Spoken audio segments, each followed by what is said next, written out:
Hello student, welcome to genius classes. आज हम लोग एक चर्चा करेंगे जनगणना 2027। जनगणना 2027 के ऊपर आज हम चर्चा करने जा रहे हैं। कहा जाता है कि जनगणना 2027 किस महीने में महत्वपूर्ण है, उस पर हम लोग चर्चा करेंगे। जनगणना अभी तक भारत में 15 बार हो चुका है। ये 16वीं जनगणना है। 16वीं जनगणना में क्या विशेषता है, उस पर हम लोग चर्चा करने जा रहे हैं। आइए, जनगणना 2027। जनगणना 2027 भारत की जनगणना, भारत में जो जनगणना होती है प्रत्येक 10 वर्ष पर होती है। प्रत्येक 10 साल पर जनगणना की जाती है। भारत में सबसे पहली बार जनगणना लॉर्ड मेयो के शासनकाल में 1872 ईस्वी में हुआ था। लॉर्ड मेयो के शासनकाल में 1872 में पहली बार देश में जनगणना कराई गई थी। इसके बाद देश में नियमित जनगणना जो प्रत्येक 10 साल पर होता है, वो लॉर्ड रिपन के शासनकाल में 1881 ईस्वी में कराई गई थी।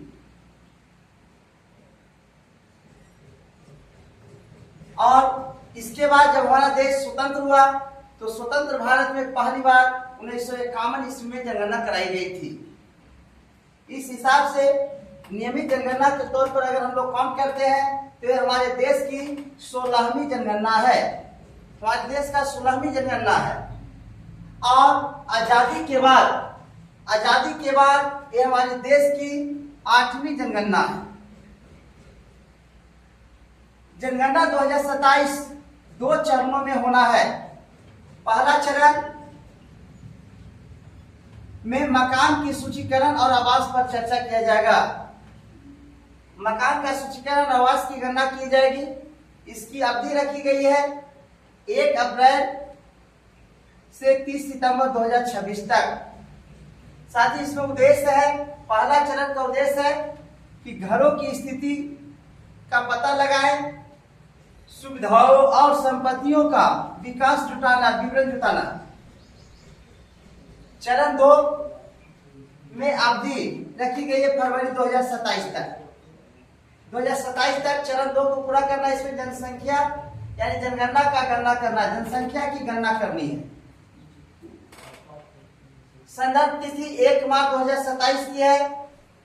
और तथा बर्फीले क्षेत्रों के लिए अलग से टाइम दिया गया है कि 1 अक्टूबर 2026 तक वहां करना है। इस क्षेत्र में जम्मू कश्मीर, लद्दाख, हिमाचल प्रदेश और उत्तराखंड आते हैं।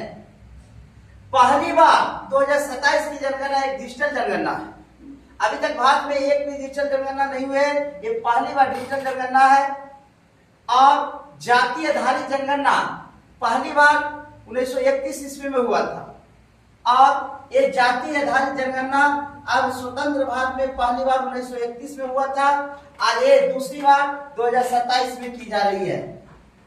यहाँ पर SC/ST के अलावा अन्य जातियों का भी डाटा एकत्रित किया जाएगा।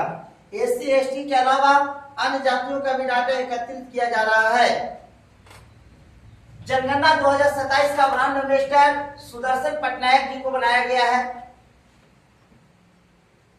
और 16वीं जनगणना आयुक्त मृत्युंजय कुमार को नियुक्त किया गया है। 16वीं जनगणना आयुक्त मृत्युंजय कुमार को नियुक्त किया गया है।